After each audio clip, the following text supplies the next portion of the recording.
Hello, hello mes petits poules, bienvenue de la bulle énergie, j'espère que vous allez bien. Petite guidance avec l'oracle du monde d'Émilie de Dieu. Donc c'est pas le tarot oracle de la magie des mondes, ce n'est pas le mien. C'est l'oracle du monde. On va aller voir quels sont les messages qu'on peut nous faire passer avec cet oracle pour aujourd'hui, pour maintenant, pas seulement pour aujourd'hui, c'est une période, c'est toujours une question de période, c'est jamais pour le jour précis. On va tous à des rythmes différents déjà, donc... Le passé qui est mort. Mon Dieu. Il était temps. On me dirait, bah, c'est gênant, parce que parfois le passé était bien, oui. Mais s'il est passé, il est passé. Ou alors ce sera encore le présent. Pardon. Naissance, conscience. Ah. Punition. Mais non. Pourquoi donc? Je crois que c'est votre passé, ça ici, en fait. Vous êtes peut-être puni pendant un moment. Je ne sais pas dans quel sens je vais le mettre pour que vous puissiez voir quand même et que je puisse avoir un peu de place quand même. Il faut faire comme ça. C'est bien ça. Voilà. La carte du passé peut prendre en compte énormément de choses. Le passé, c'est aussi bien notre passé récent que lointain, notre enfance, notre éducation, que le passé d'hier, d'avant-hier, d'il y a un an. Il est mort dans le sens où on a évolué, on a changé des choses. Il y a des choses où on a dit stop, où on savait que ça devait mourir ou s'arrêter ou évoluer. Il y a quelque chose qui... On doit accepter de se pardonner, de pardonner aux autres. Alors pas de pardonner aux autres pour qu'ils recommencent, bien sûr. Pas de pardonner parce qu'ils n'ont rien fait de grave non plus. Ici, c'est pardonner pour vous, pour ne pas rester dans la rancune, ne pas rester dans la haine, ne pas rester dans une énergie pour vous qui n'est pas bienveillante à votre égard, qui n'est pas porteuse pour vous. Pour votre avenir. On ne saurait pas bien vivre sa vie quand on a une haine, une rancune, une tristesse, quelque chose qu'on garde au fond de soi vis-à-vis de quelqu'un d'autre. C'est se punir soi-même finalement que de continuer à entretenir ces sentiments négatifs. Donc ici, il n'est pas question de pardonner à l'autre pour que l'autre soit content. Non, ici, c'est pardonner à l'autre pour pouvoir se libérer. Voilà.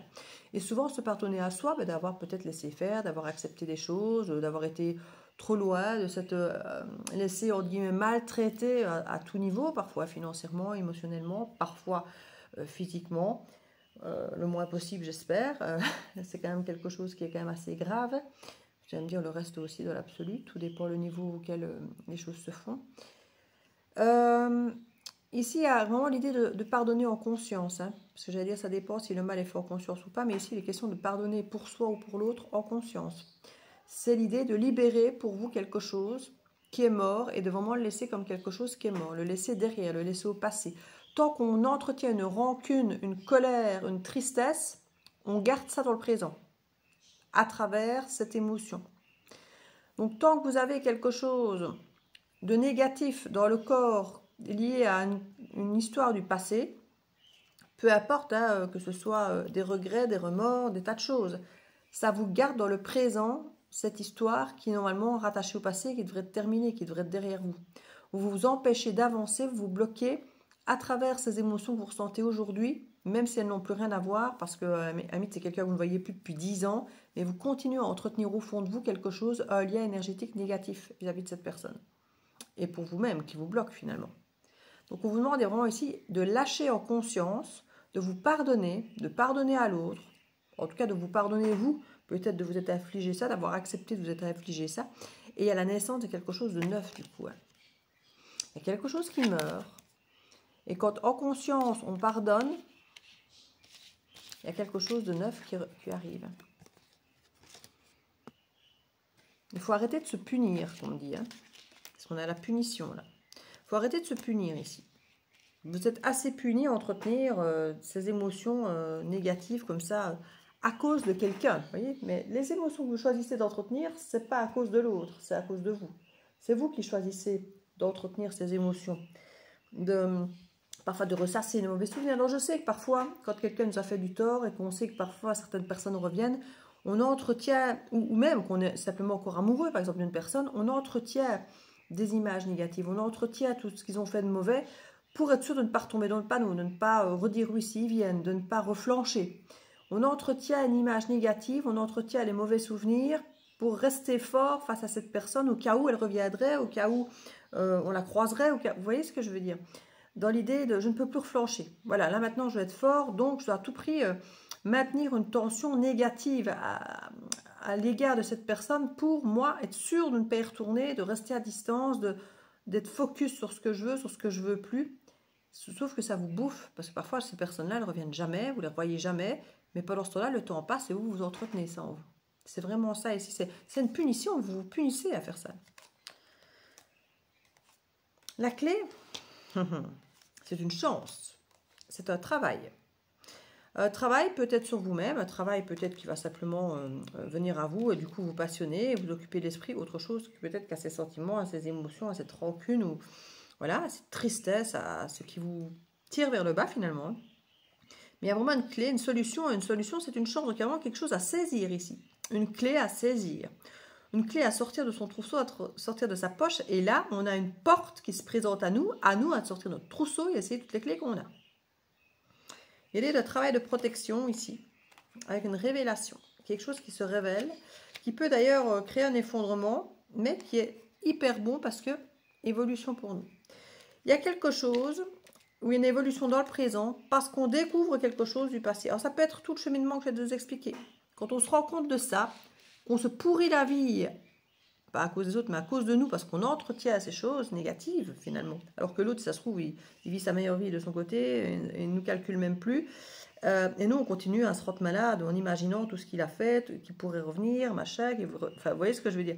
Je reprends cet exemple-là parce que c'est le plus facile à se mettre en tête, mais ça peut être sur n'importe quel domaine, hein, ça peut être pro ou autre. Hein. Tu sais, parfois on a un patron qui nous a mal estimé, on attendrait qu'il vienne nous proposer un meilleur job, un meilleur poste, ou qu'il vienne s'excuser, ou qu'il nous réintègre une équipe et ils ne le font pas, et il ne se passe rien, on se dit voilà, il faudrait quand même que cette personne se rende compte, qu'elle vienne s'excuser, et rien n'arrive. Et pendant ce temps-là, on entretient tout ça, cette amertume. Ici, il y a vraiment l'idée de découvrir quelque chose, une révélation. Alors la révélation, elle peut être simplement en soi-même, hein, comme un petit peu, je viens de le mettre en lumière ici. Hein. Donc c'est pas forcément une information qui vient, un message ou quelque chose comme ça. Ça peut être une révélation qui vient comme ça, vous vous levez, une espèce de connaissance de votre moi supérieur, une espèce de prise de conscience. Comme vous savez, parfois on voit des phrases ou un truc qu'on a déjà entendu 1000 fois, qu'on connaît par cœur, et puis qu'un jour, pouf, il y a une compréhension de cette phrase qu'on ne l'a jamais eue. Alors qu'on connaissait cette phrase et qu'on la comprenait très bien, mais elle prend une autre dimension. Il y a un petit peu de ce genre de choses qui peut créer momentanément un effondrement parce qu'on se dit waouh, je n'avais jamais vu ça comme ça, mais waouh, on se dit c'est énorme, c'est énorme. Et il y a une belle évolution pour votre présent du coup, qui vous permet à mon avis de laisser vraiment le passé derrière. Mise en lumière des échecs.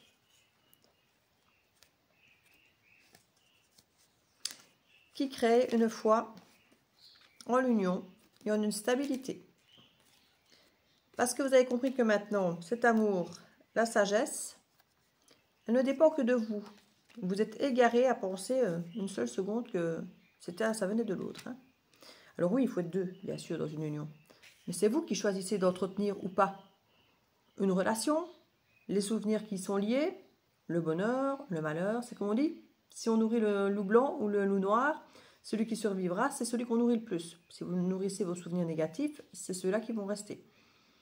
Si vous nourrissez un comportement négatif vis-à-vis des gens, de méfiance, de crainte, de peur, c'est ce que vous allez récupérer. Si vous nourrissez quelque chose de positif, vous allez entretenir quelque chose de positif et le loup noir va finir par s'éteindre et disparaître. Réflexion, libération. C'est plus ou moins ce que j'ai à vous dire. Hein. On se libère après une réflexion, une forme de révélation. Communication des doutes, dispute. Vous pouvez communiquer ça à quelqu'un. Et on a un commencement de tristesse derrière, avec une purification. Quelqu'un pourrait être triste de vous entendre dire ces quatre vérités. Mais vous avez besoin, je pense, de les sortir pour pouvoir mettre tout ça derrière, justement. Et on purifie tout ça derrière avec un voyage. Alors le voyage peut être une prise de distance. Ça peut être un voyage spirituel avec le voyage et la clairvoyance derrière. Pour certains, ce sera un voyage carrément, une sortie de corps ou des choses comme ça. Il y a vraiment l'idée d'avoir compris quelque chose, de l'avoir transmis. Et pour ça, on se dit, voilà, maintenant que j'ai dit ce que j'avais à dire une bonne fois pour toutes, une bonne dernière fois, je te pardonne, je me pardonne, allez, au revoir, merci. Hop, basta. Je reprends mon présent dans mes mains et j'y vais, j'avance. ben, ça peut amener de la tristesse à quelqu'un, effectivement, qui va comprendre tout ce cheminement que vous avez fait, mais aussi peut-être qu'il n'a plus d'emprise sur vous. Et peut-être que c'est bien souvent comme ça, une fois que l'emprise est partie, on n'a plus d'emprise sur vous, même énergétiquement parlant, par la pensée, les intentions et tout ce qui va avec. L'autre sent qu'il vous perd et c'est toujours à ce moment-là que l'autre, comme par hasard, vous veut. Hein, c'est classique. Ici, on a un voyage, une clairvoyance et une paix retrouvée. Hein. Peut-être que pour certains, vous partez au voyage pour retrouver une forme de paix. On sent qu'il y avait des peurs, des vigilances. Et là, on retrouve sa force et la richesse. Ça pourrait d'ailleurs créer des jalousies et des excès de voir votre réussite.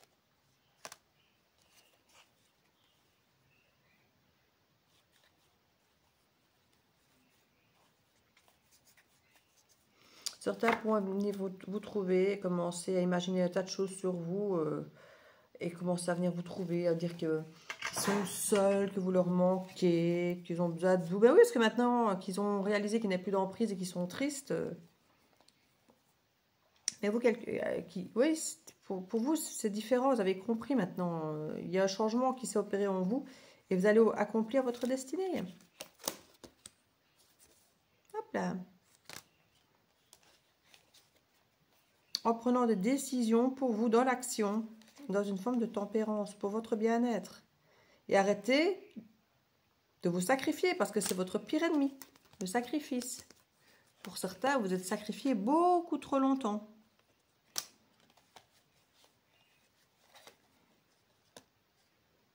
Vous allez vous rendre compte que toutes ces impasses, toutes ces illusions, c'était une opportunité de comprendre. Il y a un apprentissage, un résultat au niveau des apprentissages maintenant qui ont lieu. C'est bien, c'est génial. C'est un fameux déclic qui se passe en vous.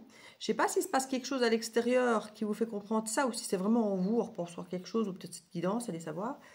Mais il y a quelque chose qui switch. C'est chouette. Une petite carte du coup conseil. Je vais aller mettre quoi là-dessus? Allez, la pensée positive. Bon, je vais rebouger tout. Voilà.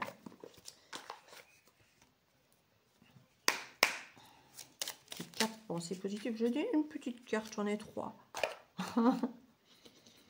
Sérénité, connexion, amour. Bon ben, je crois que tout est dit.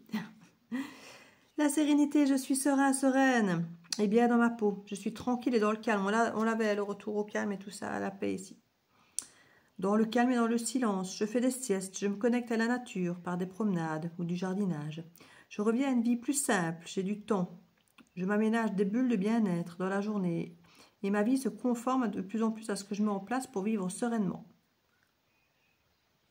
Méditer, respirer, c'est ce qu'on vous conseille. L'amour, je prends conscience que l'amour est le moteur de ma vie. Je suis un être qui donne et qui reçoit de l'amour véritable. Je mérite d'aimer, d'être aimé et sans attendre en retour des autres pour être heureux, heureuse. C'est ce que vous vous rendez compte ici, avec les choses ne dépendent que de vous, hein.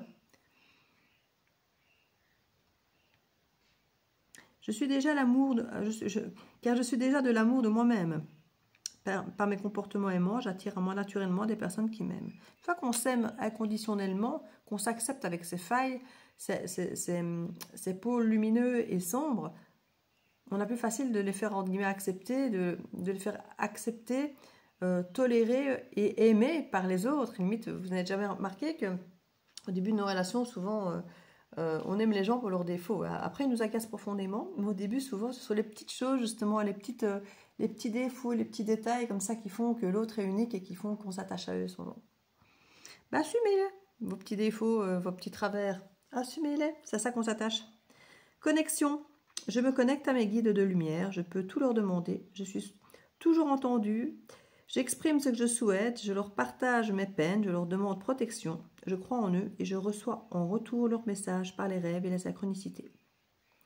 Je suis sensible et c'est pour ma plus grande joie que je peux facilement me connecter à eux. J'ai du mal à lire là aujourd'hui encore. Il y a vraiment une connexion à soi. À soi, et quand on dit ici à l'extérieur, c'est les guides, c'est notre intuition, c'est la connaissance universelle, c'est notre moi supérieur. Il y a quelque chose de très divin ici. Ça marche avec la révélation qu'on avait là. Je vous le souhaite à tous. Je vous fais des bisous et à bientôt dans la Bulle Viergie. Ciao, ciao.